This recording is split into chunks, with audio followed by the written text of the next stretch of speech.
Buenos días, hermanos. Que el Señor les bendiga. Y estoy seguro que por las bendiciones de Él estamos aquí. Él nos ha bendecido a todos nosotros con bendiciones espirituales, también materiales. Estoy seguro de eso. Todos los cristianos hemos experimentado eso. Particularmente yo, en estas últimas semanas, días, he sido sumamente bendecido. A veces yo sé que hay problemas, dificultades, algunas cosas por aquí y por allá, pero ahí vamos, por la gracia del Señor. Bueno, ya hemos leído en esta mañana el libro o la carta a Tesalonicenses, la primera carta a Tesalonicenses, capítulo 5. Inclusive hemos leído todo el capítulo. En esta mañana vamos a concentrarnos en dos versículos, concretamente, versículo 23 y 24 del capítulo 5 de primera carta a Tesalonicenses. Y dice lo siguiente: y el mismo Dios de paz os santifique por completo, y todo vuestro ser, espíritu, alma y cuerpo, sea guardado irreprensible para la venida de nuestro Señor Jesucristo. Fiel es el que os llamó, el cual también lo hará. Tres cosas podemos ver en esta mañana en función del tema que me lo han propuesto: irreprensibles para la venida del Señor Jesucristo. Primera parte: es Dios quien nos santifica. Por supuesto, Él es quien nos salvó, nos rescató, nos redimió, dio su vida por nosotros, los pecadores. En segundo lugar, para la venida del Señor Jesucristo. El Señor nos prepara para su venida. Por supuesto, después de habernos salvado, rescatado y en el proceso de santificación, Él vendrá por nosotros. Y todo cristiano creyente debería de alegrarse por esta realidad.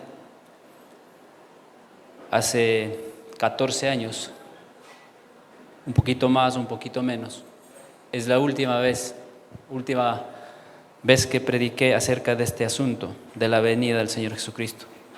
Me acuerdo claramente que yo tenía ese vivo deseo de predicar de la venida del Señor Jesucristo. Y así como yo iba de una iglesia a otra iglesia, a las iglesias que me invitaban a predicar de esta realidad.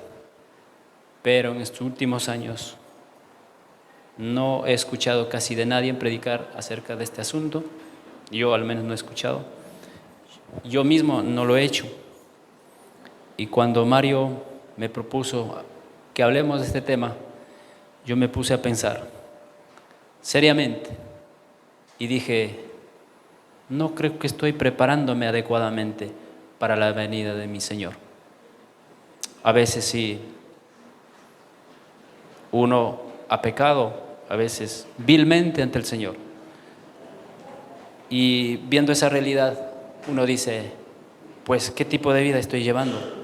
¿Qué tipo de vida cristiana estoy practicando? Por supuesto que me he puesto ante la presencia del Señor para confesar mis pecados. Estoy bien.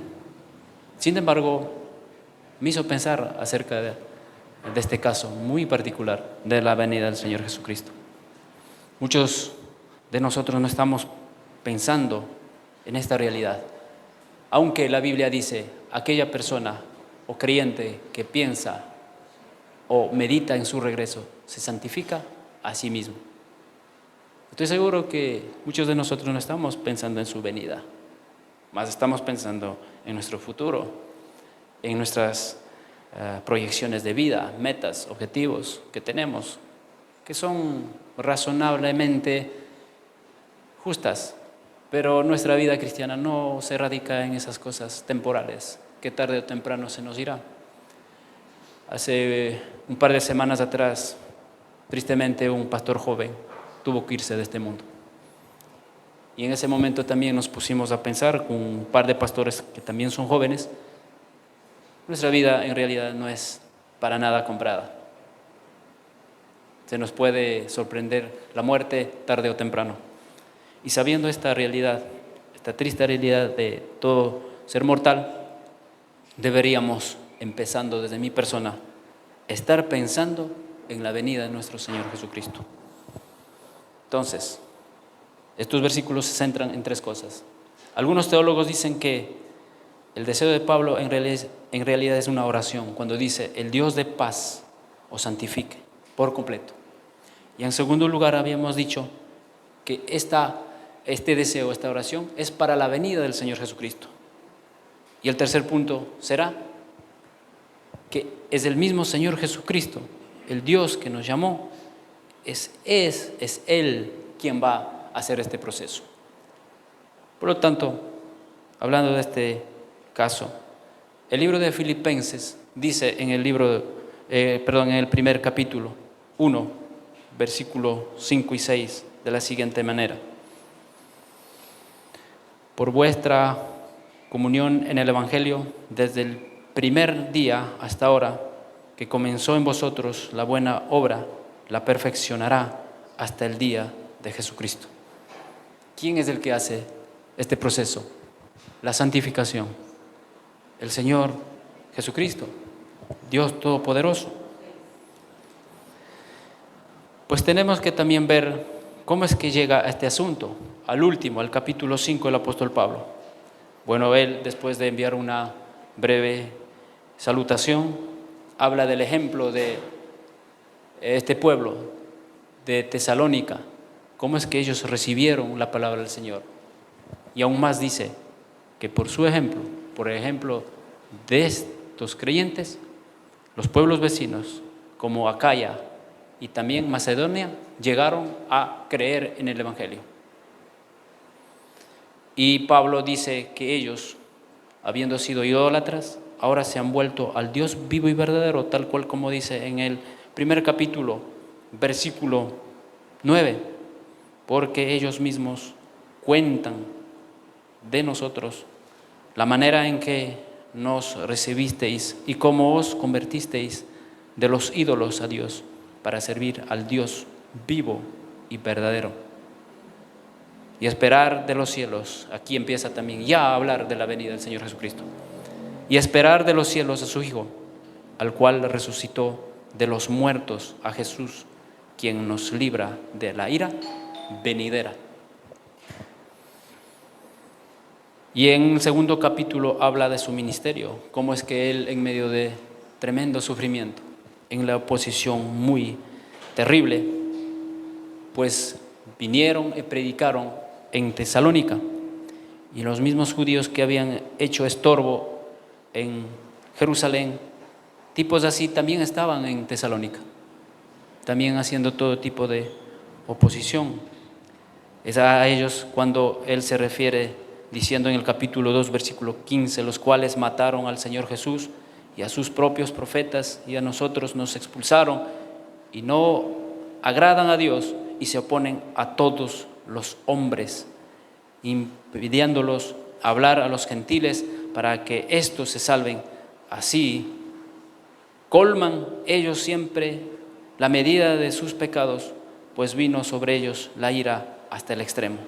Y ustedes saben cómo es que ellos terminaron en el año 70 después de Cristo, expulsados de su propia tierra, producto de la rebelión que hicieron contra Roma, contra los emperadores de aquella época. Después habla de su ausencia en la iglesia, que él se puso muy triste. Y cuántas veces él quiso ir a ver a los creyentes en Tesalónica, pero el maligno es que lo había estorbado. Y la pregunta muy interesante, la pregunta muy tierna que él hace en el versículo 19 del capítulo 2 de esta carta dice, porque hace una pregunta retórica, ¿no? ¿Cuál es nuestra esperanza, o gozo, o corona de que me gloríe? ¿No lo sois vosotros delante de nuestro Señor Jesucristo en su venida? Ustedes son nuestra gloria y gozo. Yo estuve recordando en esta mañana, aunque ayer también cantamos en una reunión juvenil de este cantante norteamericano, Steve Green, que dice: aquel que la buena obra empezó. Es una hermosa canción, pero en una de las canciones, en una parte dice: Él nunca te ha de abandonar. Él nunca te ha de abandonar, pues tú eres el gran tesoro que goza en ti. Esas palabras realmente me hicieron pensar muchísimo y me alegré y casi cayeron lágrimas al saber que nuestro Dios nos tiene o nos ve así, de esa manera, que somos tesoro delante de Él, no solamente un simple tesoro, sino gran tesoro. Y estas palabras me traen a pensar en eso. El versículo 20: ustedes son nuestra gloria y gozo. Los maestros de la Biblia, pastores, evangelistas, más que todos los pastores, deberíamos de pensar o tener este sentimiento hacia nuestras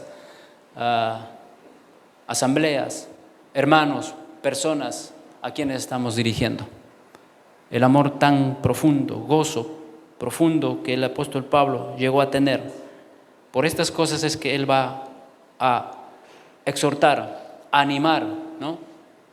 En el último capítulo de los versículos 23 y 24 que hemos leído y estamos analizando en esta mañana.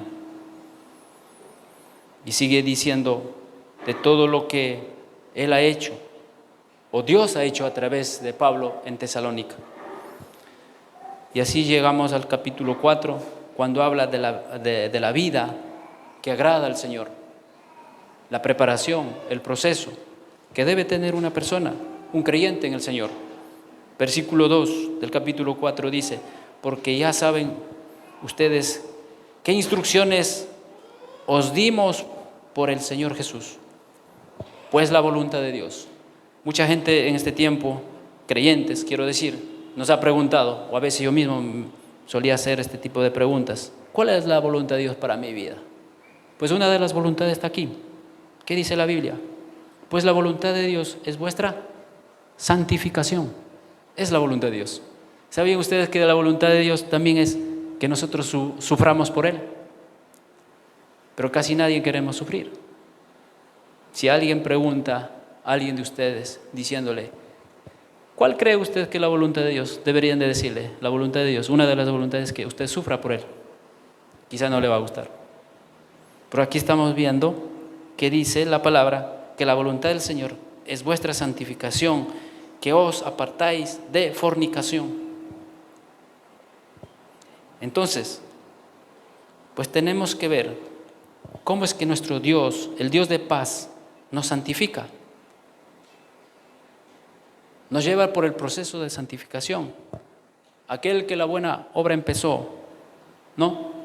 Él es quien está trabajando en nuestras vidas, día a día. Entonces, para de alguna manera analizar este primer caso, el primer punto, tenemos que remitirnos al libro de Efesios, capítulo 4. Por supuesto, hay otros textos de los cuales podemos echar mano y explicar acerca de este gran asunto. El capítulo 4 dice, libro de Efesios, sus primeros versículos: yo pues, preso en el Señor, os ruego que andéis como es digno de la vocación con que fuisteis llamados. ¿Cuál es el objetivo? Este mismo libro nos dice en el capítulo 5, Efesios 5, capítulo 5, versículo 27. Voy a leer para agarrar el contexto desde el versículo 25. Efesios 5:25 en adelante: maridos, amad a vuestras mujeres, así como Cristo amó a la iglesia y se entregó a sí mismo por ella, para santificarla, habiéndola purificado en el lavamiento del agua por la palabra, a fin de presentársela a sí mismo una iglesia gloriosa, que no tuviese mancha ni arruga ni cosa semejante, sino que fuese santa y sin mancha. ¿Qué dijo Pablo? Que el mismo Dios de paz os santifique.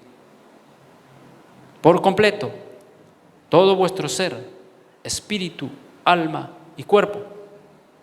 Nosotros, los seres humanos, estamos constituidos, muchos teólogos dicen, por 3 partes, otros dicen por 2, que alma y espíritu es una sola, y el cuerpo, la otra parte. Pero el apóstol Pablo dice aquí, en esta carta, que somos constituidos de 3 partes, espíritu, alma y cuerpo, sea guardado irreprensible para la venida de nuestro Señor Jesucristo. Todos ustedes saben qué es la palabra irreprensible. Alguien que no tiene culpa de nada ante Dios ni ante sus semejantes. Ese es el objetivo de nuestro Dios. Y Pablo está orando y deseando que nosotros lleguemos a ese objetivo. ¿Y quién es el que nos prepara? El Señor. Aquel que la buena obra empezó, la perfeccionará. Para que seamos presentados como una iglesia gloriosa, que no tuviese mancha ni arruga, ni cosa semejante. Y también para llegar a la medida y a la estatura de Cristo Jesús, que son, ¿no?, objetivos semejantes, paralelos.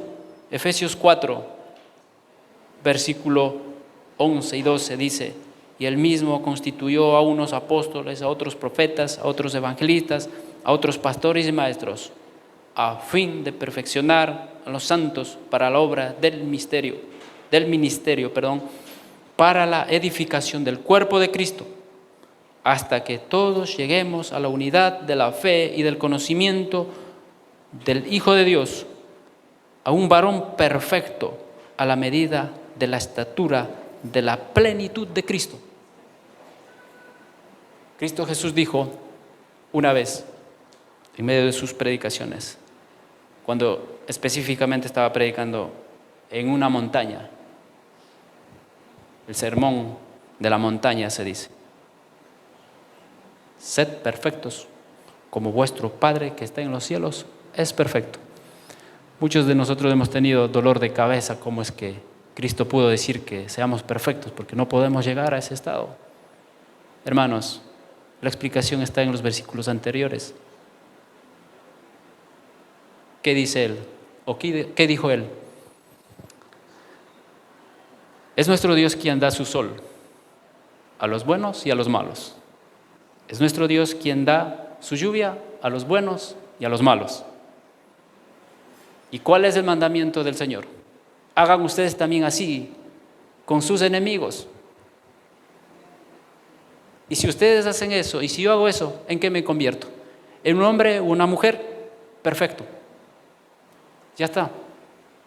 No tenemos que darnos la vuelta, interpretar la Biblia, sacar algún significado misterioso por aquí o por allá. Si yo hago así como Dios actúa, tanto con malos y buenos y malos, y si yo actúo así de la misma manera y procedo como Dios procede, ¿en qué me constituyo? En un hombre perfecto. Y si no hago, soy un imperfecto, ya está. A la medida y la estatura y la plenitud de Cristo. Un hombre, un varón perfecto. Miren, hermanos, algunas cosas que tenemos que hacer para llegar a ese estado. Porque muchos me dirán, ¿pero cómo puedo hacer eso? ¿Cuáles son las cosas prácticas que debo hacer en este mundo para prepararme para la venida del Señor? Todo está en la Biblia. 4:2 de Efesios. Con toda humildad y mansedumbre. Cristo dijo en el Evangelio: aprended de mí, que soy manso y humilde de corazón. Llevad mi yugo, dice él, ¿no?, al inicio. Y al último dice: porque mi yugo es fácil y ligera mi carga. Aprendan de mí, que soy manso y humilde de corazón. Yo puedo hablar con propiedad y conocimiento del caso acerca del yugo, ¿no?, y también de la mansedumbre. Porque yo he tratado, o al menos he visto, cómo es que tratan a los animales para amansar, para que se vuelvan dóciles. Me acuerdo una vez que por ahí una señora, cuando quería enseñarles a los asnos chiquitos, tenía que poner en sus lomos cargas bien chiquititas. Pero el animal no es dócil al inicio, son muy agresivos a veces. Y al poner cargas pequeñas, ¿no?, y sujetarlos, y a medida que va pasando el tiempo y por la costumbre que se le hace sobre sus lomos, ¿en qué se vuelve? En un animal manso, sometido, ¿no? A medida que va creciendo, entonces empieza a poner cargas un poco más pesadas. Y esos animales pueden llevar inclusive hasta 300 libras sobre sus hombros, y aún más si son machos. Pero al inicio no se puede, porque son pequeños y son ariscos. De la misma manera con el ganado. Se le pone un costado a un buey grande, robusto, fuerte, que puede soportar el peso del animal que se le está enseñando. Por supuesto, al inicio es sumamente difícil amansar, hacerle dócil a un animal, pero a medida que va pasando el tiempo y con la ayuda del buey o el ganado que sabe cómo llevar el yugo, el animal que está aprendiendo, por supuesto, se somete y aprende a llevar el yugo y trabajar en el campo. A eso nos llama el Señor, que seamos humildes, mansos, atributos que a algunos de nosotros nos falta. Toda la vida vivimos peleando con esto, porque no somos humildes ni mansos, soportándoos con paciencia los unos a los otros en amor. No sé qué tipo de hermanos son ustedes aquí, pero la Biblia nos manda a que seamos humildes y mansos y que soportemos los unos a los otros con paciencia, solícitos en guardar la unidad del Espíritu en el vínculo de la paz, un cuerpo y un espíritu, como fuisteis también llamados en una misma esperanza de vuestra vocación, un Señor, una fe, un bautismo, un Dios y Padre de todos, el cual es sobre todos y por todos y en todos, pero cada uno de nosotros fue dada la gracia conforme a la medida del don de Cristo.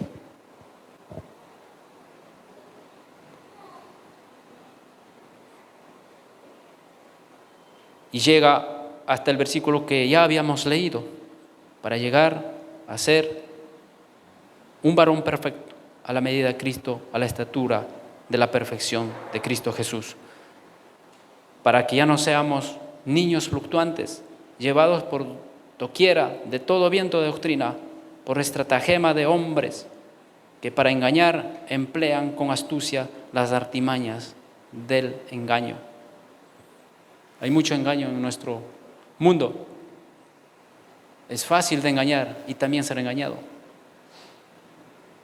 Los predicadores tenemos que tener mucho cuidado en el momento de enseñar a la gente, a los creyentes, a los cristianos. A nosotros nos llama a preparar, tal cual como acabamos de leer en estas cartas.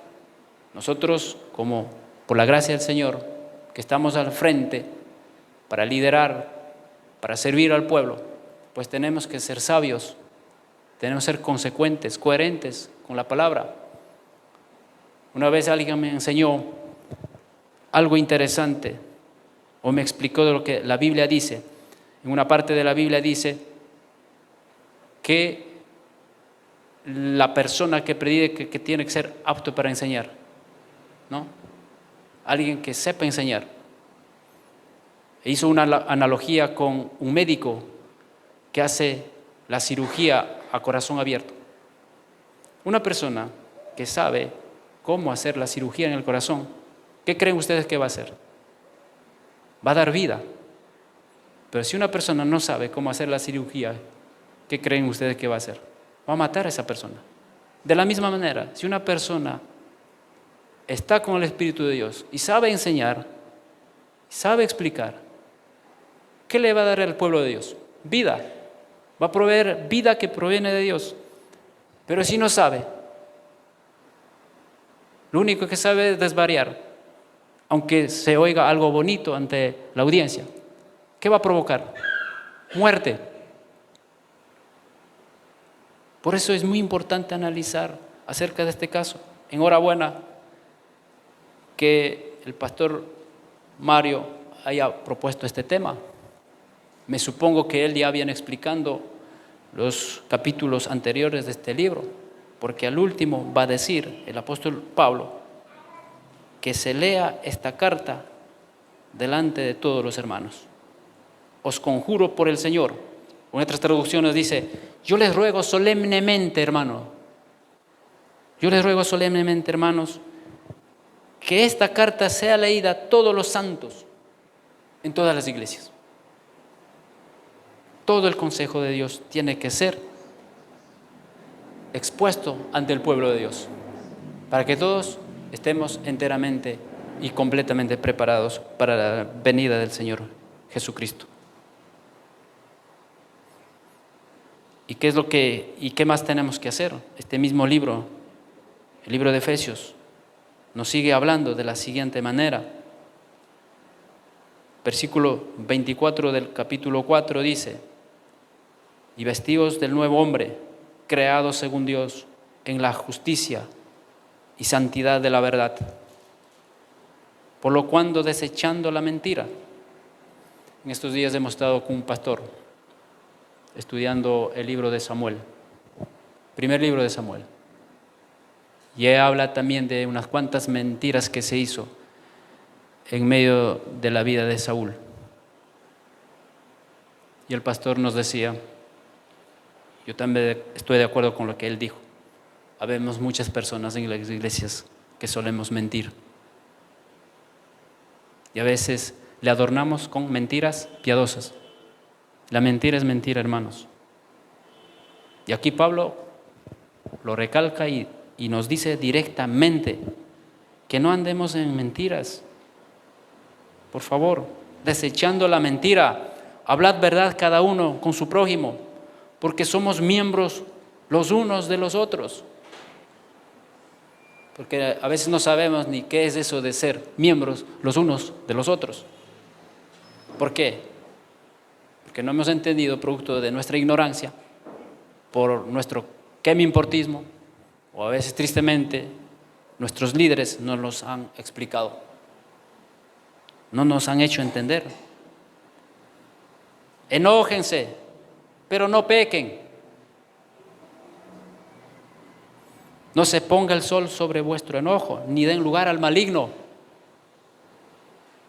El que robaba, que ya no robe. El que estafaba, que ya no más. Más bien trabaje con sus propias manos. Antes metía la mano en el bolsillo de su prójimo y sacaba todo lo que tenía. ¿Y ahora qué dice la Biblia? Que trabaje con sus propias manos, honradamente. Porque puede haber trabajos como, por ejemplo, el narcotráfico. O trabajos ilícitos. Y así, de esa manera, yo desearía ayudar a los demás. Pero eso no es algo honroso, sino que trabaje con sus propias manos y que ahora tenga algo que ofrecer al que no tiene nada. No solamente dice que ya no robe más, sino que trabaje y que ayude al que quizá antiguamente le robaba. Que le ayude. Una vez dijo alguien, ¿saben ustedes por qué no están los mendigos en medio de en las puertas de las iglesias evangélicas? Porque los evangélicos nunca dan limosna a los pobres. Es una triste realidad, ¿no? Del que lo observó desde afuera. Es que solemos llorar, berrinchar cuando alguien nos pide para dar los 25 centavos que a veces sí queremos y tenemos deseo de darle.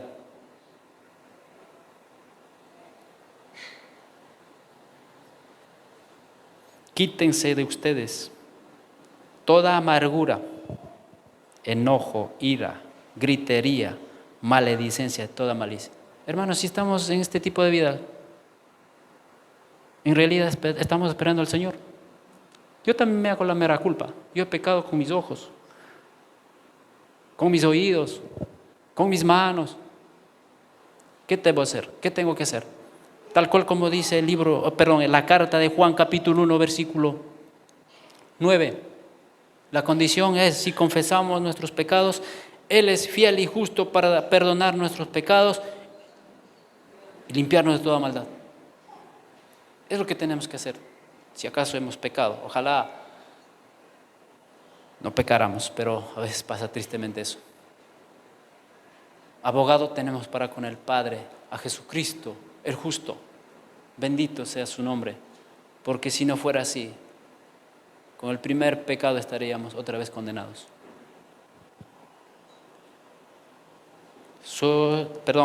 Sed pues imitadores de Dios como hijos amados. A eso nos llama. Por eso es que dice Pablo, el Dios de paz os santifique por completo todo nuestro ser, alma, cuerpo y espíritu, para la venida de nuestro Señor Jesucristo. Y Él afirma con toda convicción y dice, fiel es el que os llama, el cual también lo hará. De quien se dice en el libro de Apocalipsis, el Señor Jesucristo, fiel y verdadero, el Hijo de Dios. En esta misma carta, el capítulo 3, del versículo 11 en adelante, nos dice acerca de la venida del Señor Jesucristo. Mas el mismo Dios y Padre nuestro y nuestro Señor Jesucristo dirija nuestro camino a vosotros, y el Señor os haga crecer y abundar en amor unos para con otros y para con todos, como también lo hacemos nosotros para con vosotros, para que sean afirmados vuestros corazones irreprensibles en santidad delante de Dios nuestro Padre, en la venida de nuestro Señor Jesucristo con todos sus santos.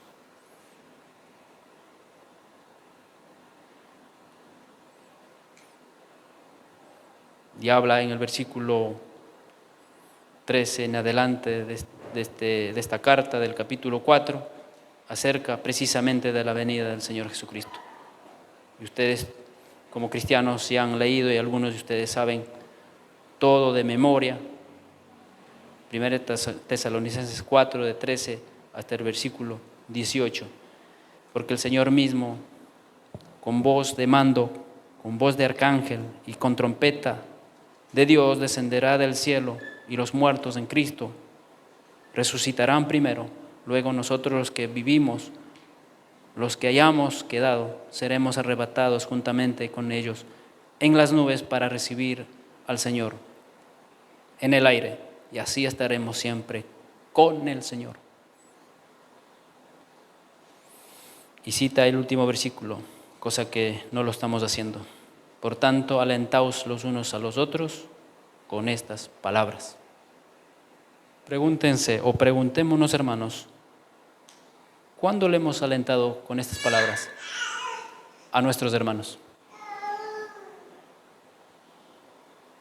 Algunos ni siquiera nos habíamos enterado que este versículo estaba alentándonos a que le alentemos a las demás personas para la venida del Señor Jesucristo.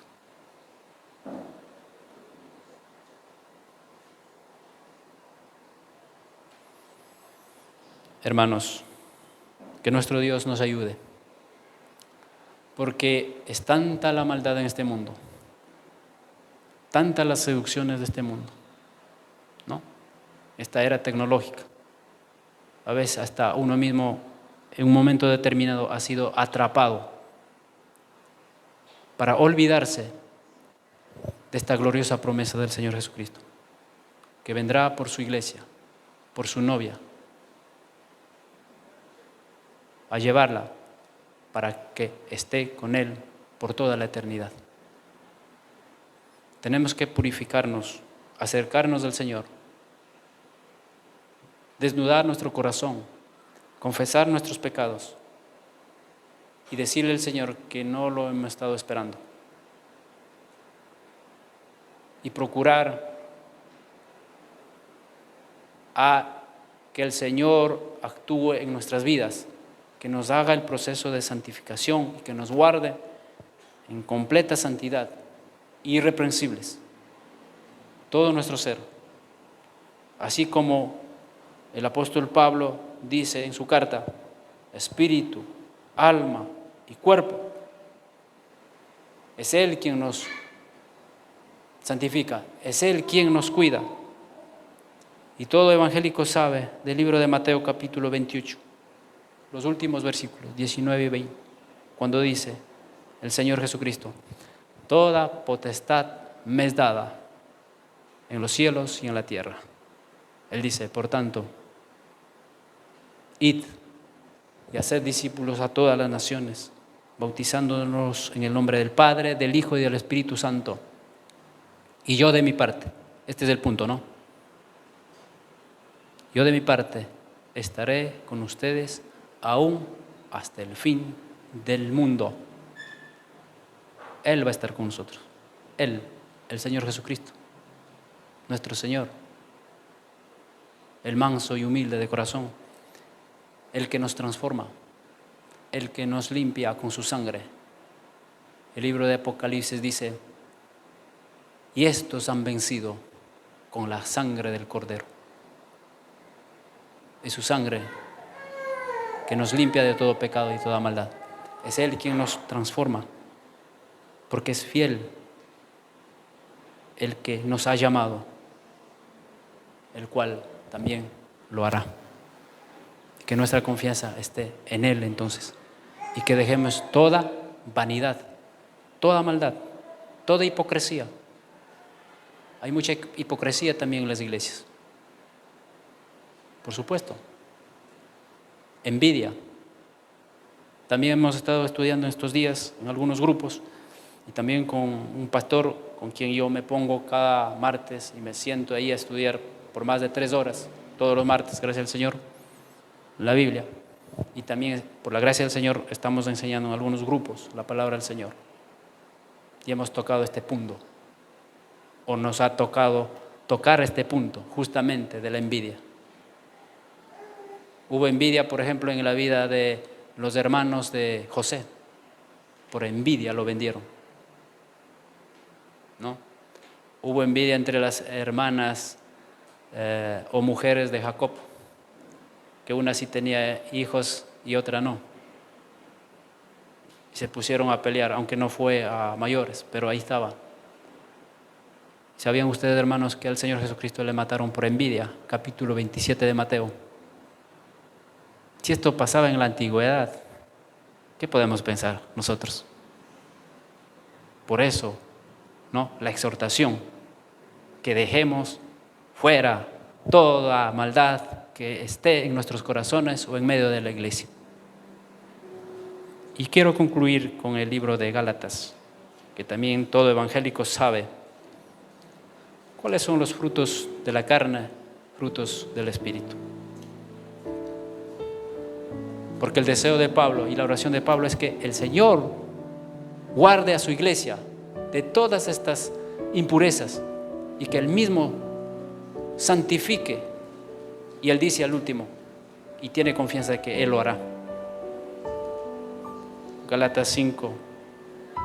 Yo nada más les voy a leer los frutos del Espíritu. Yo les invito a que ustedes lean las cosas malas que el creyente tiene que dejar, si acaso lo tiene todavía. Mas el fruto del Espíritu es amor, gozo, paz, paciencia, benignidad, bondad, fe, mansedumbre, templanza. Contra tales cosas no hay ley. Pero los que son de Cristo han crucificado la carne con sus pasiones y deseos. Y si vivimos por el Espíritu, andemos también por el Espíritu. Que el Señor me ayude, a mí en primer lugar, al predicador, porque estas palabras me han hablado a mí,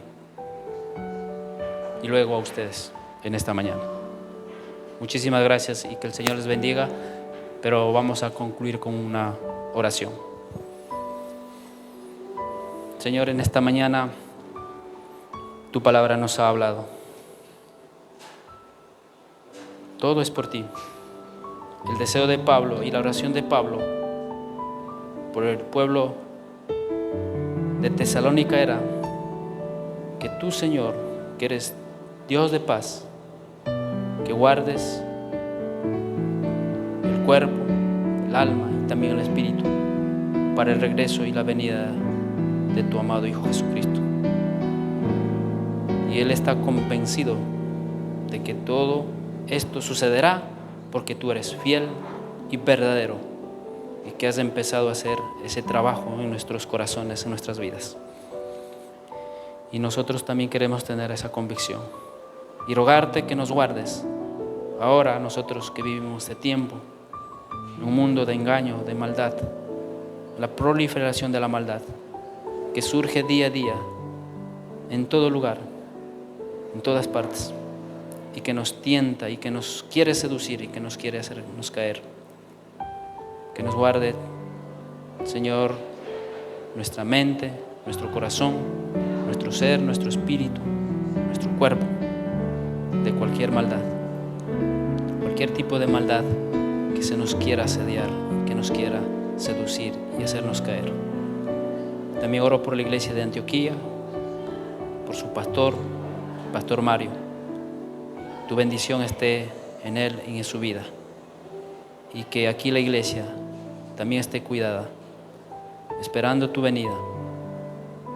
En ti confiamos, Señor. Que todos confiemos en ti, en tu gran amor y bondad. Tú dijiste una vez, de mis manos nadie me lo arrebatará. También dijiste en el Antiguo Testamento, en la palma de mis manos te tengo, nadie me lo quitará.